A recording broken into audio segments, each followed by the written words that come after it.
大家好，又係我大師啊！今日我會教你整一道好簡單嘅日式小食——機煮鮑魚。睇片之前記得要訂閱，仲要撳埋旁邊嘅鐘仔，咁樣你先唔會錯過我最新嘅資訊㗎。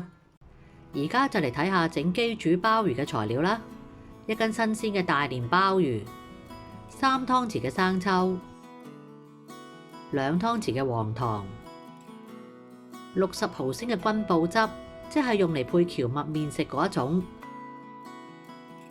，3湯匙半嘅味淋，500克嘅白蘿蔔，4片嘅連皮薑，同50克嘅蔥白。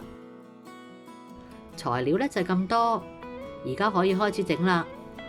首先用牙刷擦乾淨啲鮑魚，要盡量擦走黑色嗰啲污糟嘢。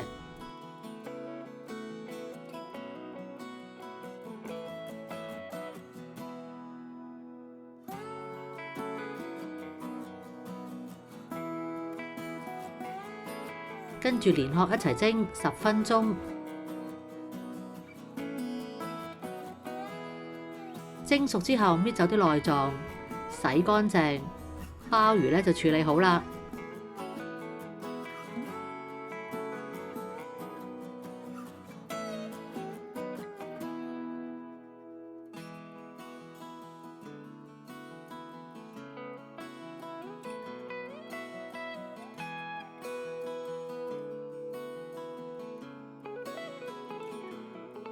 跟住將啲蘿蔔切成大大嚿。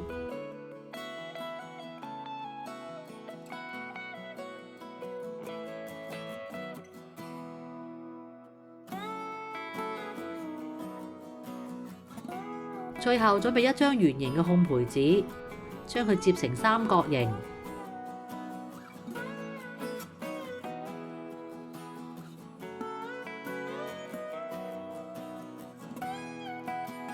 每邊剪3下，陣間煮鮑魚嗰陣時會用到。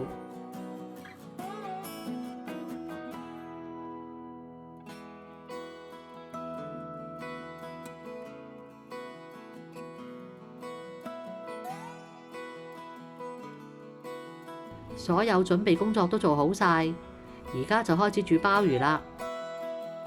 將所有調味料用450毫升嘅水煮滾。煮好之後就放入蘿蔔同埋鮑魚，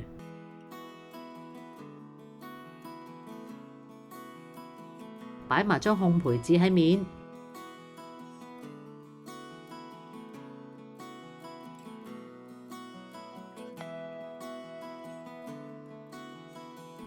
滾返之後就較細火煮多佢2個鐘。如果煮下覺得唔夠水嘅話，可以加返少少滾水落去。好啦，已經煮好啦。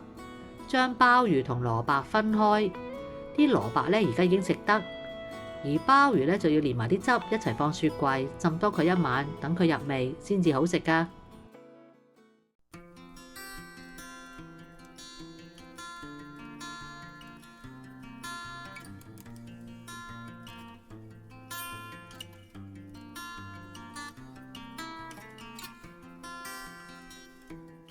如果中意我嘅影片，就記得俾個 like 同埋訂閱我嘅頻道啦。